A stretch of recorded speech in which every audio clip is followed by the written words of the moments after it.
महंगाई को देख के मुझे कहना पड़ रहा है, डूब मरो दिल्ली वालों, डूब मरो। जब 400 रुपया गैस का सिलेंडर था तब एक मंत्री वीरांगना हो जाती थी और गैस के सिलेंडर पर चढ़ बैठती थी। लोग पूछते हैं वो मंत्री जी कहां है?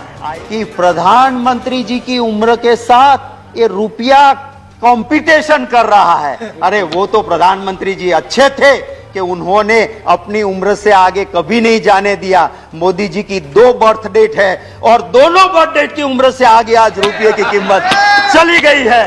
वो कहते थे रुपया गिरता है तो समझ लो दिल्ली की सरकार की इज्जत गिर रही है। मैं आज कहता हूं कि आपने तो रिकॉर्ड ब्रेक कर दिया। धन्यवाद। आओ तो सही, मैं महंगाई पे चंद लाइनों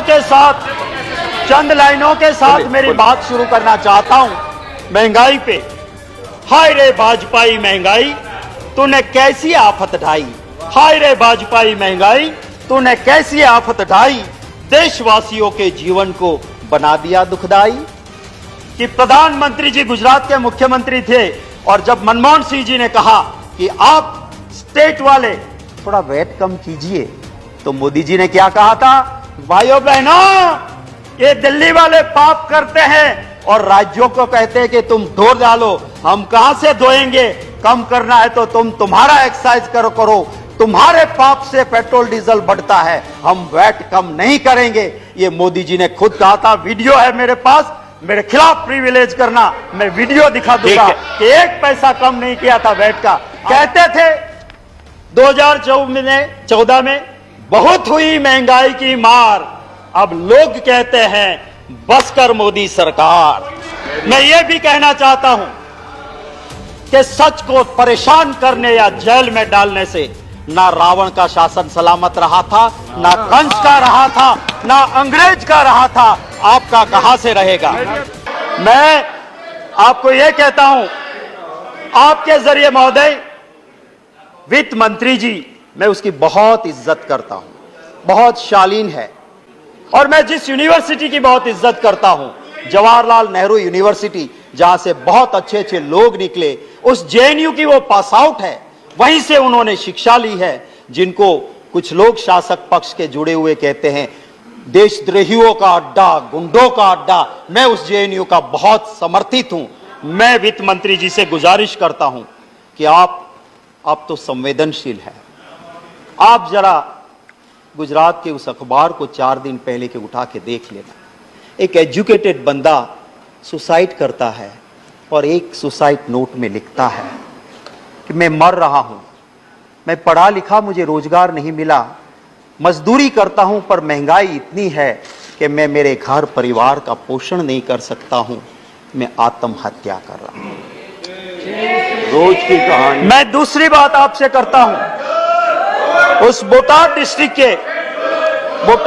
के रोजीद विलेज में महोदय एक कांड होता है। महात्मा गांधी जी की भूमि, जहां नशा बंदी है, शराब बंदी है, वहां शराब बिक नहीं सकती है, वहां पे जहरीली शराब आती है, 75 लोग जान गंवा देते हैं। मैं विषय इसी के जुड़ा है, मैं कहता हूं। और उसी वक्त पे कुछ बच गए, उनकी आंखें गई, किडनी गई। वो कहता है इंटरव्यू में कि मैं मजदूर हूं, मैं शराब नहीं पीता था, महंगाई इतनी है कि मैं डबल शिफ्ट में काम करके डबल मजदूरी करता था, इतनी तनतोड़ मेहनत करता था कि रात को सोने के लिए मैं थोड़ी सी शराब ला के पीता था और जिसमें जहरीली शराब आई। मैं आपके जरिए वित्त मंत्री जी से गुजारिश करूंगा कि प्रधानमंत्री जी तो अबे गए, वो वहां रोजीद नहीं गए थे, उन गरीब के आंसू पोंछने नहीं गए। वित्त मंत्री जी आप पधारो, मैं आपके साथ चलूंगा, हम दोनों जाएं और उसके घर के लोगों के आंसू देख के फिर आप स्वीकार करना कि महंगाई है कि नहीं, और हम दोनों जाए और वो परिवार कहे कि महंगाई नहीं है। मैं आपसे और इस हाउस से भी माफी मांगूंगा कि मैंने जो भाषण दिया था वो मैं विड्रॉ करता हूं और माफी मांगता हूं। हकीकत तो ये है कि लोग बहुत परेशान हैं।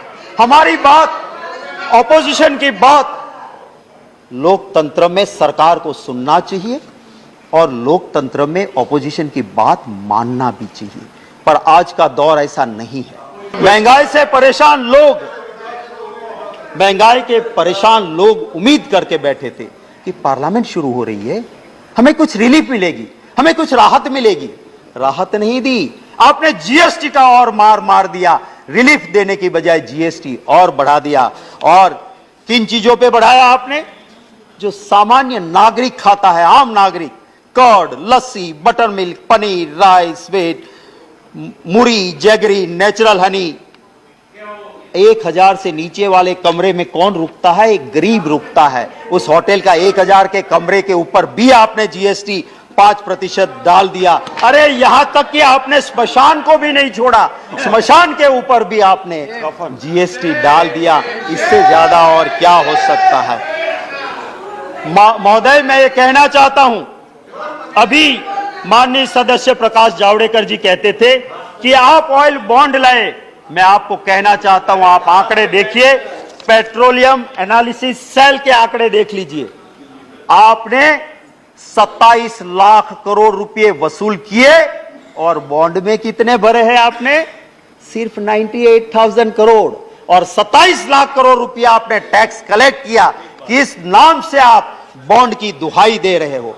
मैं महोदय जावड़ेकर साहब, माननीय सदस्य श्री कह रहे थे कि इंटरनेशनल मार्केट, मैं याद दिलाना चाहता हूं कि इंटरनेशनल मार्केट रसोई गैस एलपीजी जिसे ट्राई करता है सऊदी अरामको, हमारे वक्त में 2013-14 में इस सऊदी अरामको के मुताबिक 885.2 US डॉलर पर मैट्रिक टन एलपीजी का प्राइस था।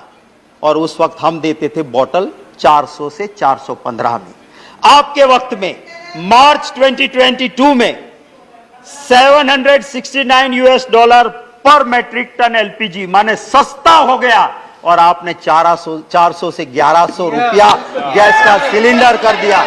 जब प्रधानमंत्री जी मनमोहन सिंह जी थे, महंगाई के लिए डॉलर की कीमत और रुपये को साथ गिनते हुए मोदी जी ने कहा था कि प्रधानमंत्री जी की उम्र के साथ ये रुपया कंपटीशन कर रहा है। अरे वो तो प्रधानमंत्री जी अच्छे थे कि उन्होंने अपनी उम्र से आगे कभी नहीं जाने दिया। मोदी जी की 2 बर्थ डेट है और दोनों बर्थ डेट की उम्र से आगे आज रुपये की कीमत चली गई है। ये हकीकत है। वो कहते थे रुपया गिरता है तो समझ लो प्रधानमंत्री गिर रहे हैं, उसकी इज्जत गिर रही है। वो कहते थे रुपया गिरता है तो समझ लो दिल्ली की सरकार की इज्जत गिर रही है। मैं आज कहता हूं कि आपने तो रिकॉर्ड ब्रेक कर दिया। दिखाओ तो सही कि कौन गिर रहा है आज के देश में, वो दिखाए तो सही। इन्हीं लफ्जों के साथ आप इजाजत दें तो 2 लाइनें जो सिर्फ मैंने दी है ये इसके ऊपर, महंगाई के ऊपर, आप अगर 2 मिनट दे दे तो मैं 2 लाइनें। आपका टाइम ओवर हो चुका है। बस एक कविता की 2 पंक्तियां। हाय हाय भाजपाई महंगाई महारानी, थोड़ी सी देशवासी पे करो मेहरबानी, सारा देश तुमसे परेशान, कुछ तो कृपा करो सरकार।